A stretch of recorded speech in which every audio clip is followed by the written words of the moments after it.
Dictation 59, CD number 5, 100 words per minute. Sir, the present taxes must be lowered from another angle too. The government has professed its concern for the small businessman, the small industrialist, the technocrat, and so on. Unfortunately, the rates of income tax above rupees 40,000 would not allow even the small industrialist to save enough from his current profits to pay interest on his borrowings or repay the loan for the fixed capital investment which he would be forced to take from public financial institutions or the nationalized banks. The taxes have been made so exorbitant above the level of rupees 40,000 that there is no scope for even the small industrialist to pay his debt and to stand on a surer footing at the current level of taxes. Another factor which must be considered is the brain drain which the country is already experiencing in several fields, notably in the technical field, in as much as technicians today are electing to go abroad and accept appointments abroad in preference to serving in their own country, particularly because of the high tax rates that prevail in the country. Not only they, but business managers, of whom there is a great dearth in the country, the professional managers who are required in more and more numbers to manage the giant concerns would not be attracted to India.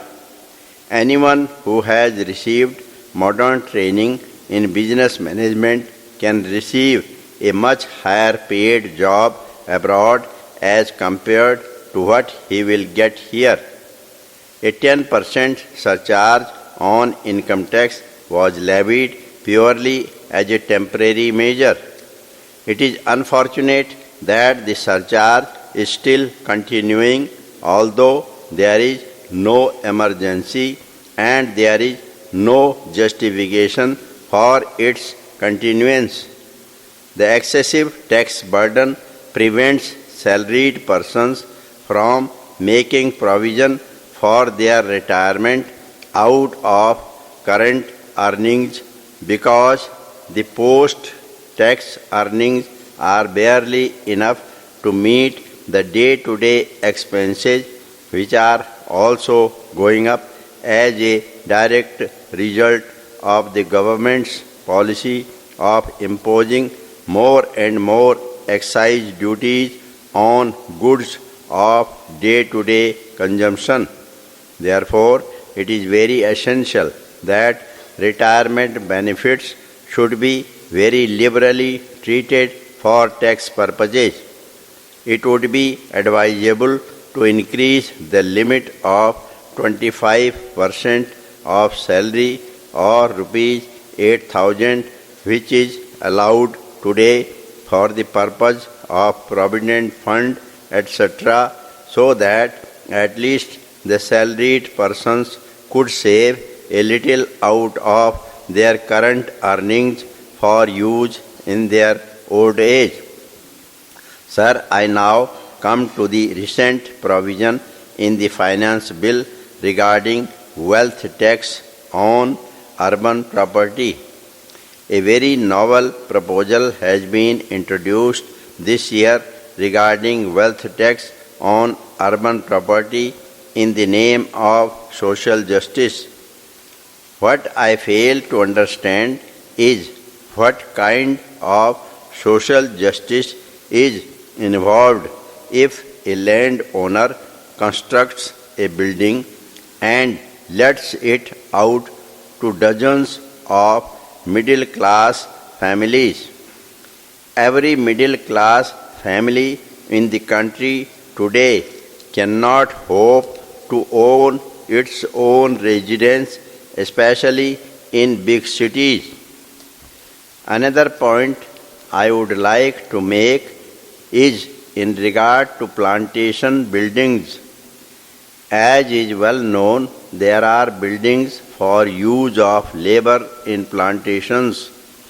If the plantations are owned by limited companies, they do not come within the mischief of this section, but if they are owned by individuals, a very iniquitous position arises because even labor quarters, hospitals, creches, and buildings like that of schools and water installations are all to be valued and subjected to this urban property tax. This is something which I am sure is unintended, and the Honourable Minister should pay attention to the rectification of this anomaly. Another very important but very unjust provision has been brought about in the case of charity trusts. Sir, like all individuals or companies or firms, even charity trusts need to accumulate at least a certain part of their income.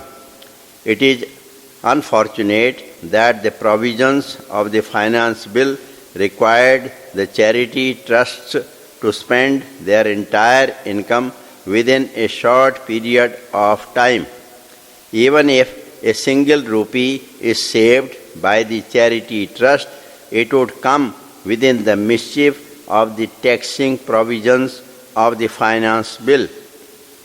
By another provision, it has been provided that if investment is made by charity trusts in concerns in which the founder of the concern had a substantial interest, the trust would disqualify for tax exemption. I cannot understand the logic. If the causes were not charitable, naturally the trust would not have qualified in the first place. But having considered that the causes for which the trust was formed were in the public interest, now just because somebody else is going to benefit, the trust is going to be penalized. I do not understand the logic of if the trust gives money to any person without adequate security or at inadequate rates of interest, I can understand the provision which says that trust will be deemed to have something wrong. But if a trust receives donations in kind, donations which consist of shares in the concerns of the founder of the trust, cannot be said to have done anything wrong. It has received donations in kind. It has not invested any funds out of its own pockets in the concern of the founder, but even such an eventuality will penalize the trust for no fault of its own. In the sphere of indirect taxes, there has been a large-scale imposition on items of day-to-day consumption like sugar, tea, kerosene, aerated water, biscuits, condensed milk, milk powder, malted milk, and so on and so forth. The Prime Minister said that on annual incomes of rupees 25,000, the assessee would get a tax benefit of rupees 10 a year. As against this, such middle class people with incomes not exceeding rupees 25,000 would have to incur an additional expenditure on their food basket alone of anywhere between rupees 250 to rupees 300 per year.